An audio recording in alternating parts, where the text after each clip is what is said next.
Hey guys, it's Mr. Casey. I'm down here at Innovative Dance, missing all of you. And as you can see, there's been some uploaded content for ballet classes available on our YouTube page, Innovative Dance Wilsonville. And if you go into the Mr. Casey, I believe it's playlist, possibly channel, but playlist, you should be able to find your level of technique class that I would recommend you doing before the work we're going to do today. Very simply, feel free to modify those classes as need be. You can easily connect with me via email at least, but definitely social media platforms. Definitely send me your videos of you working on the combos and your technique. And if you have any questions or you need something specific, like you want to work on something specific, feel free to, again, send me a message that says that specifically, and we can look to working towards that. Continue working on your showcase dances and your recital pieces. Your music is available through your parents' portal if you already haven't downloaded it yourself. And continue working on that. There are goals. We have an audience to perform in front of soon, hopefully. So as soon as we get out of this crazy times that we're living in, the show must go on. That's how dance works. That's how the entertainment industry works. And that's why we're here. We put a smile on people's faces when it's hard to find one. So today, I have my mat out. I have all my stuff. So stuff that you should have. This is specifically for level 3 and above. However, if you were under level 3 and you want to work on some of these things, you can. We haven't had a class, in-person discussion on them, but through this video, you can get the general idea. Level 3 and above are required to be doing this work at home, so this is kind of a great opportunity to make sure they're actually doing it. As you can see, I brought my TheraBand, my various sizes of balls. This one's easily available at pretty much any dance store in Portland. This I got at Big, I think it was a Big 5 in their like workout section. And then this was like, I think I went to the Dollar Tree and got a bunch of bouncy balls for like $5 for $1 or something. But if you don't have, ultimately you shouldn't be going out and shopping, but if you have a toy box, I guarantee if you go through it, even if you haven't in years, or in the basement, or the attic, or under your bed, you probably have these things somewhere lying around the house. Now if you don't, such as the foot roller or a foam roller, that's fine. You can easily modify by using a tennis ball, the little lacrosse balls work great. Big bouncy balls, any of that type of material can be utilized. I'm in the studio, so I have my yoga mat because I haven't been able to go to yoga in a while. TheraBand, medium or less. You don't need to use a strong for anything we're going to do. Specifically, this is a PrePointe lesson. So if you're ever considering getting your pointe shoes, younger dancers, this is stuff that will be mandatory eventually. To current pointe dancers, I really don't want you working on pointe at home by yourselves. Point 1 especially. Point 2, yeah, I don't mind some releves and échappés if you have a hard surface and a really clear way to work, but simple combos built for yourself. 8 releves, or the stuff you already know, our warm-up, our releve combo, and our échappé combos. Those are fine, but nothing free-handed. And level 1, I really don't recommend you working on your shoes at all. I'd rather you get a little bit of atrophy and then we'll come back to work hard and strong this summer. We have a lot of time. We can get caught back up in that kind of work.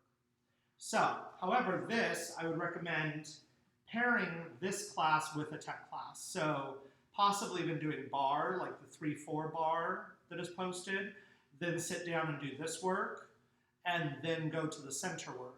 5s and 6s, I would wait and separate the class, do the full class at the 5-6 level or the 3-4 level, and then add this as a separate, almost like an elective period. Take 20 minutes, get some water, stretch, and then do this work.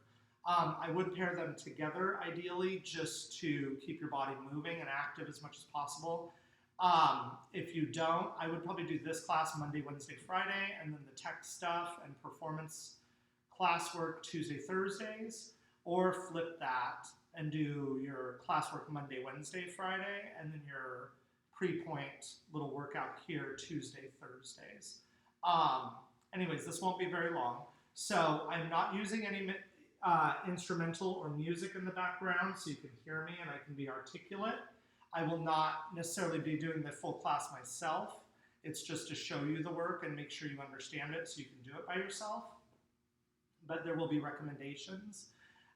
You can always link with me through the comments or through social media, and I can create a personalized plan based on you specifically as a student. I can send you what I'd like you personally doing to progress yourself in your work. That way you have some interaction with me. Yes, let's get started. Don't forget a water bottle because I've been talking a lot today. So I should be used to it as a teacher, but I'm not. Choose your own playlist. How do you measure a TheraBand?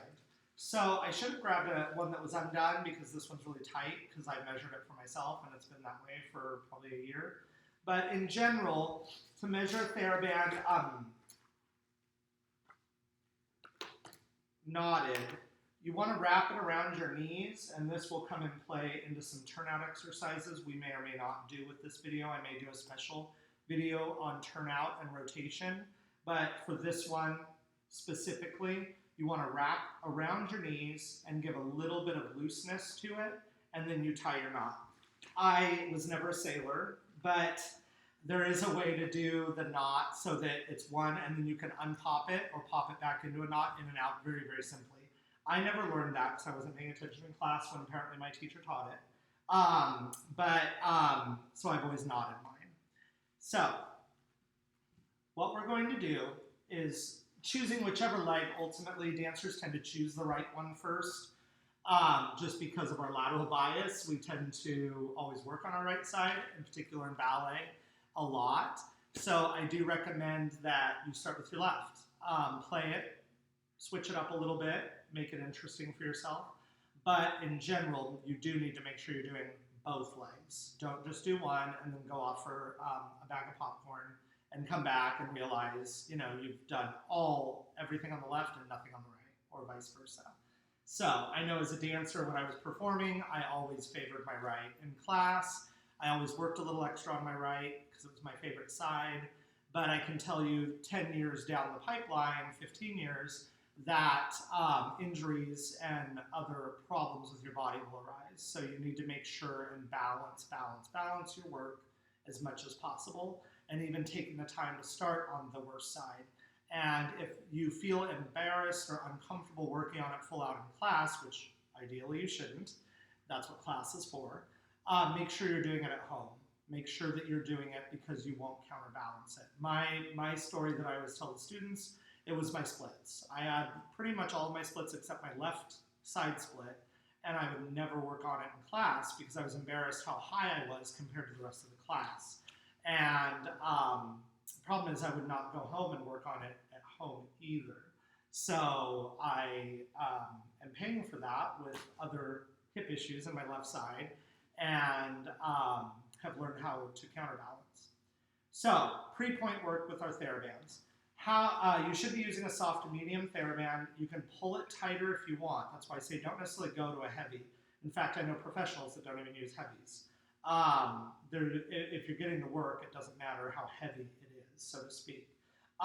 There are people that need a heavy, but in general, my students, 100% don't need them. So you can pull to tighten and add weight, or you can release the tension so it's easier to work. The key thing that you're going to see in my toes, and the kids hear this all the time, jazz toes. That's a jazz toe, as opposed to like a relaxed toe or curved toe. People's feet do different things when they're at rest, so it's important that the students analyze your feet and look at what's going on down there. But when I say jazz toe, I mean that, like spread them out as much as humanly possible. So it's so weird looking at this on a computer, sorry. So there's my feet. Thankfully, I took a shower and everything else today. No gunk. Anyways, make sure you're hygienic. You can do this with socks or tights. I don't recommend it. I recommend it barefoot. It's easier. You'll get more work out of it. So anyways, we're wrapping our foot, right or left preferred, and we're just going to start with point flexes. Point flexes are just simply what they are, point flexor, plantar flexion. So we want to make sure the knee is straight. We are working in parallel. Do not do turned out, definitely don't turn it in. Parallel is good enough. It keeps all the bones and muscles and ligaments where they were naturally designed to be, and technique is built on natural design, even though we unnaturally go for higher levels of it. So, in this case, we will be working in parallel.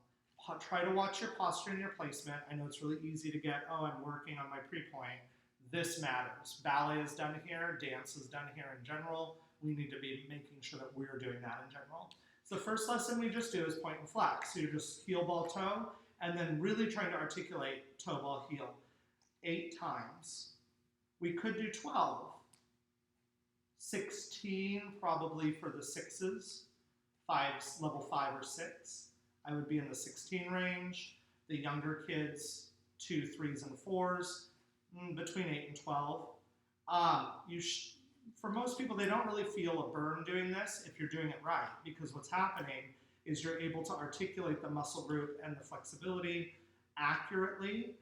The burn comes from maybe moving up the speed a little bit as you keep working. The problem with speed is that people get sloppy and then you start getting this, like a little flipper, instead of actual articulation through the 26 bones all the way through the metatarsals, all the way through the tip of the big toe. So ultimately, one of the key factors in working with TheraBand is that you are doing it full out, you're doing it accurately and methodically. Once you feel like you have that rhythm and that natural coordination, so to speak, I mean, they are tendus. Basically, you're doing tendus. Then you can work towards speeding it up a little bit. I know for me personally, I do this after or before yoga when I go to the gym. I do them before class sometimes when I'm teaching, if I have a relaxed teaching day. If I'm working other work and I don't have time to warm up, then this is the first thing that gets sacrificed, unfortunately. But in general, this should be a daily thing, and definitely daily to your ballet class schedule. But counterbalancing it with your ballet schedule is also good. So if you have ballet Monday and Wednesday, for instance, innovative dance, or Friday, do these on Tuesdays and Thursdays. But definitely, if you have time, come to the studio early and do it right before class, because you are definitely going to put a better foot forward in class if you've done your TheraBand work before you came into the studio. Again, as you get a little more comfortable with the articulation of the foot and the leg, then increase the speed and increase the reps. You can also just take one simple lesson like the point flex and then go back and forth. 16 right, 16 left, 16 right, 16 left.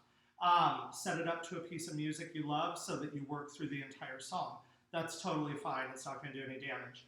After that, assuming you're doing it correctly, after that, stretch. Do some demi-pliés to release the Achilles and the calf that is then going to puff up and be a little tight because you're going to feel muscular there.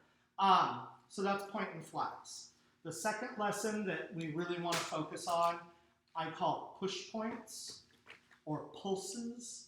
Pulses are a full tendu, yet again in parallel, and then you're just pulsing through the metatarsal. So you're releasing the toes, jazz toes again, try to keep them spread out. Again, 8, 12, 16 reps, depending on your level of training. It's easier to increase later the amount of work or the quality of work you're doing if the quality is already there. So in other words, don't do 16 badly, do 8 good and call it a day. If you're new to the TheraBand work and you're interested in trying this stuff, stay in even 4s and 8s, 6s and 8s, just to be articulate, because it's harder to fix a bad habit as a teacher later on if you've built into your technique sloppiness and inarticulate. Then it's harder both emotionally, mentally, physically to go back and fix it. It's way harder to create a good habit, as most of all of us know, including our parents can definitely attest to that. It's harder to create a good habit than to break a bad one. So, or vice versa. I think I said that backwards. Anyways, through the pulses, you're just articulating as much as possible through the toes and the metatarsal. You're not necessarily, there are dancers who prefer doing the point flex to the point of actually curling the toes under. I don't recommend it. That can lead to bad habits in tendu, where you push over your toes instead of creating a straight line with your toes. It does look good, and it does strengthen. I mean, I've done it. I've played around with it. The key in any dance form is experimentation and art. But in this case, I would recommend just really trying to keep it straight. If you want to curl over, that's fine, but make sure you counterbalance it when you're pulling back out of it, so that you don't create habits in your technique um, of pushing over your toes when you don't need to. It's a little vulgar. It doesn't look very nice within the art form itself. So, not to mention, it's not great for the bone structure in your toes, which don't have a lot of muscle to protect them. So we have now flex point. We've had pulses or push points, all in 8, 12, or 16 reps, right and left. Mm-hmm. And I'd use like a standard disco beat, like a 4/4. Staying Alive is a great rhythm, like for CPR, for instance. It's a great rhythm in general for any of this work we're doing. So if you know the song Staying Alive, that's kind of the rhythm you're wanting to work at. From there we have circles. Circles are, well, let's skip circles for a minute, and we're going to go to sickle bevel. Sickle bevel is important to me because I had a major problem with this when I was a kid. So I had very brittle, weak, but loose ankles, which is great. I rarely, knock on wood, somebody for me, I rarely sprain my ankle, but I have hyper's ankles that can rock and roll. But that led to bad technique in ballet class because I would sickle a lot. And my cueing wasn't always very good in passe and retiré because I would always think toes up or ankle up or leg up instead of really thinking thigh up, and the foot just follows the structure. So this helped me rebuild my strength in my ankles. So sickle bevel, you start in your parallel position. Again, you can curl this one. I like to do this one curled because it's more notable when I sickle. And then from there, you pull it back to center, and then you push it out. You bevel it out, which basically means the angle goes outwards as opposed to inwards. I don't want to use the medical terminology too much because it gets confusing. But sickle bevel. And I would do, again, 8, 12, 16 of these, each foot pointed, and then just release. And then again, you could go to the other foot. You could do it again on this foot. If you're looking for a little bit more of a burn, which quite frankly, you should be getting a burn out of all of this material eventually, but we just want to make sure you're doing it accurately before you start really pushing the athletic side of it. Otherwise, you start doing it fast and you assume that you're doing it right, and when somebody corrects you, it gets to be a negative emotional response as opposed to a functional criticism. On the other side, again, flexing and sickling that ankle. This one I'm doing with straight toes as opposed to the curled toes, and then beveling. You will notice that some people have an easy bevel, some people don't have any at all. That's the flexibility of the ankle joint. Again, without getting into too much medical stuff, what we're ultimately looking for is the strength of the ankle in and out and being able to control it and how that structure works. Again, 8 would be 1, center out, and 2, center out, and 3, center out. 8, 12, 16, depending on your level. So the reason I skip circles is because circles, well, probably if you had to choose to do any of these in a hurry, I would do circles. Because they basically combine everything. You have heel, ball, toe for tendu in a straight line, right? And then you have the inversion, that sickling line, and then you circle it around, back to parallel, and then you bevel it out. And you're just working in that circle. So that kind of accomplishes them all 3 of the separate lessons. That's why I really recommend doing those 3 separate lessons as a sequence, and then coming back to the circles as a separate lesson. I would still probably continue with our 8, 12, 16, and then I would reverse it immediately before I went to the other side. Inside, outside, clockwise, counterclockwise, dehors, dedans, however you prefer the terminology, working through the foot on both sides. This is the one that I find for myself where I curl my toes too much for ballet technique. This circles tends to be where the bones in my smaller feet tend to knuckle, which is something we do not want in ballet technique work. A, it's vulgar, it looks not so great. Functionally, it's poor, puts undue stress and risk into getting stress fractures, as well as not being able to articulate your foot accurately. So one thing that I do with circles is I release my TheraBand and I do it way softer, so I can really try to control those toes and those bones in a straight line. If I feel like they're doing it too much, quite honestly, I just let it go. I mean, I'm 38. I've been doing this kind of work probably since I was 17, 16, generously. So it hasn't fully affected my technique, but we're talking about trying to get it 100% where we can, not have to go back and fix it later. So, point flex, pulse, sickle bevel, circle, circle reverse. And then we have big toe isolations.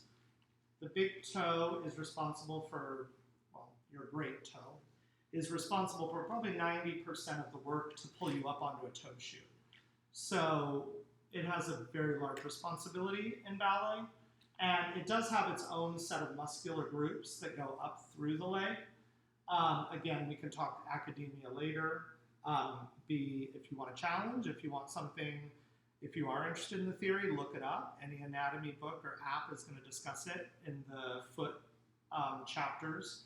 I will be posting some reference material for those of you that are older and are interested in the theory of work, probably on my Instagram, personal versus studio stuff, but pictures of books, videos that I recommend, that I have and I've utilized myself, if you're interested in that kind of stuff. Most of those schools anymore are allowing free downloads and stuff. However, the textbooks you'd probably have to get off Amazon or something. But go ahead and pull back, and what you're doing is just flex pointing with isolation the big toe only. Now, the other toes, they're going to work a little bit. That's fine. We don't need to worry about full isolation.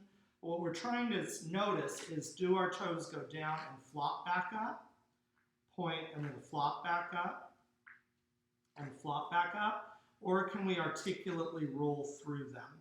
If you cannot get through a 90-degree angle and possibly beyond, and then controlling back through that into a zero, that is probably why you're not getting over the box of your shoe, assuming it's not a shoe fit problem.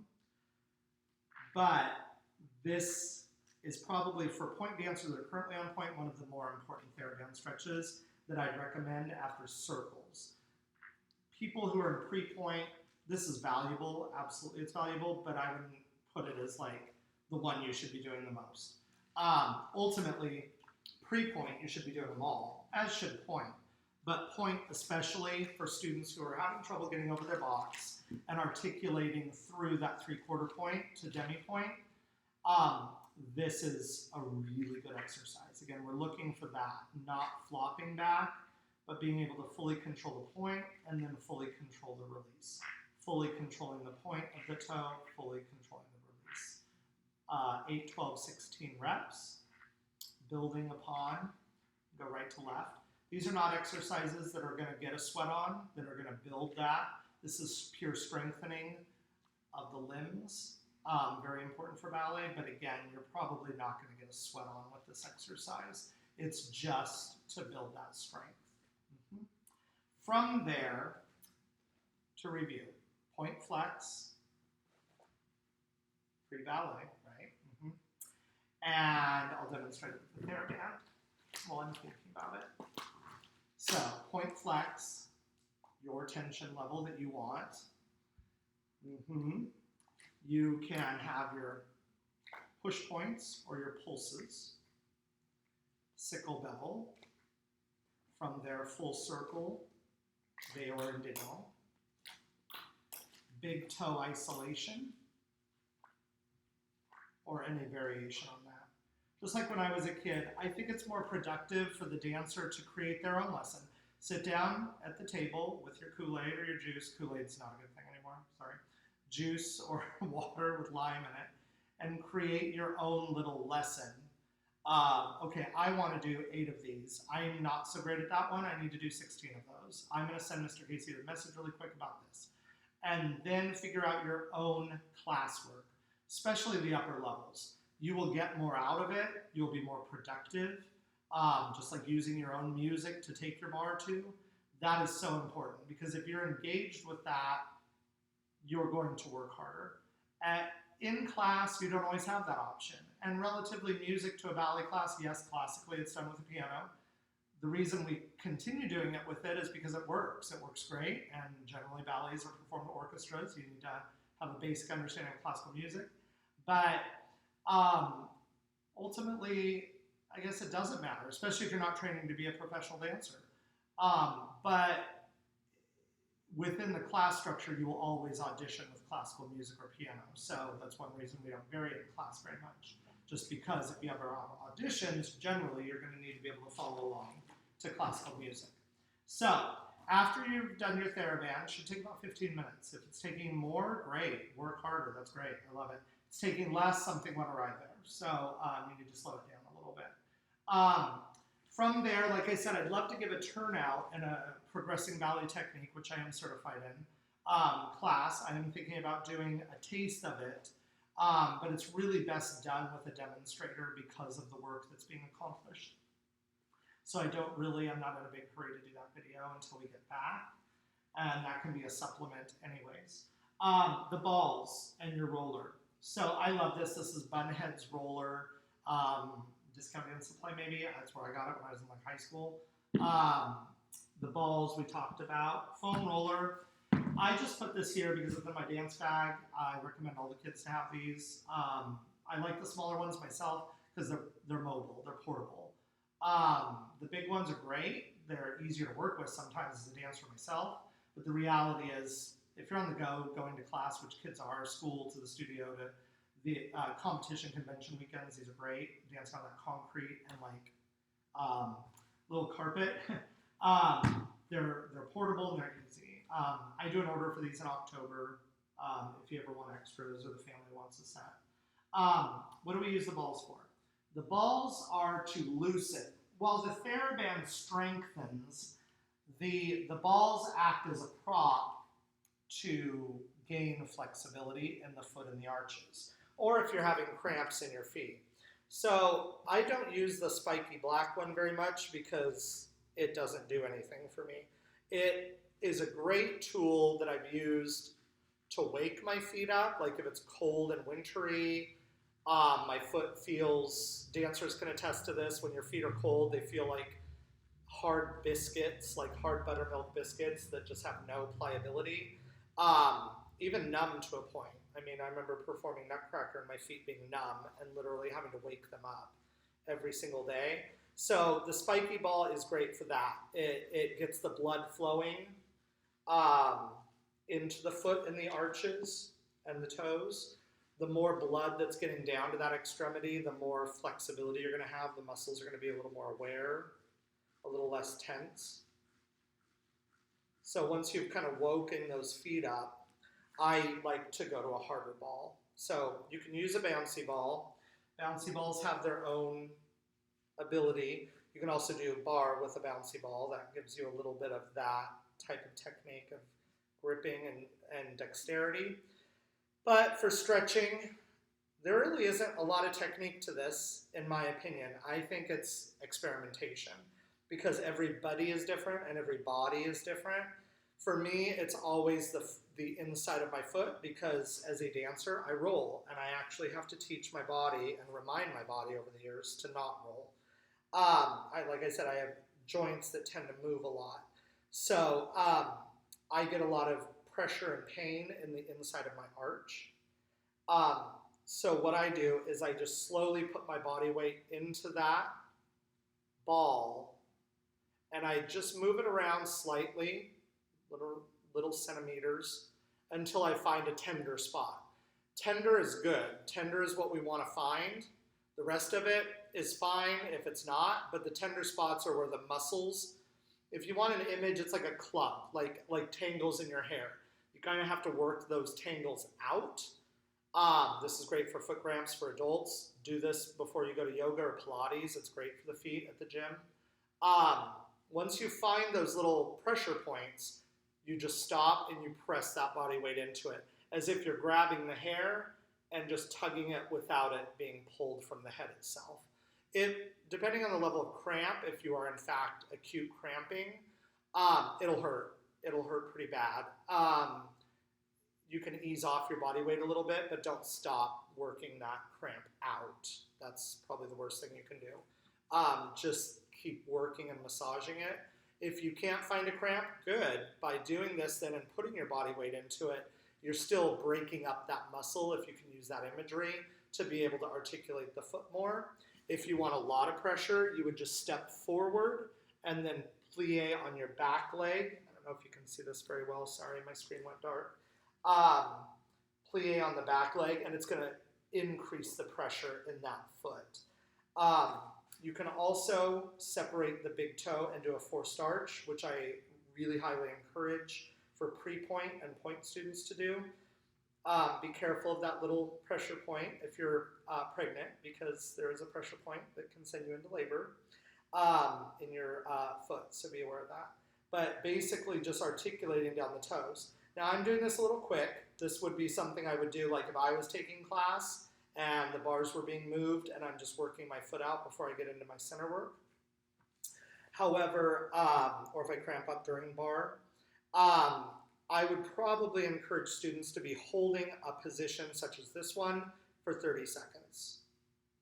Accurate pressing and really teaching those muscles the looseness that's going to be needed for point work and articulate footwork. There should be no pain during any of this. If you're working with a younger dancer and they describe pain, try to figure out, especially parents if you're joining us with this, which I really recommend you do because it's good for everybody. Please try to make sure, is it pain they're discussing? If it is, if you really truly believe it is, get them off of them. But in general, it shouldn't hurt. The difference between a good pain and a bad pain, we say in dance all the time. Just like the treadmill, you know, are you really like dying in the lungs, or is it just that you've been working out so hard that you're having an allergic reaction to working out and it's starting to burn, so to speak? That's not necessarily a bad thing. In fact, it can be a very good thing. So the same thing with the balls and the TheraBand, but ultimately they should not hurt. What is this? The roller is basically the old version of balls, kinesio balls, and that's just a harder surface to roll out on. If you get a really bad cramp, sometimes the balls aren't going to work. The balls fit the cup of the arch better. It's one reason the dance community's kind of moved to balls over these stiff rollers, but they do work effectively, especially if you have a really hard cramp or you're trying to wake your foot up. So that's my pre-point class. If you have any questions, definitely message me or tag me so I can give you some feedback, and good luck with that.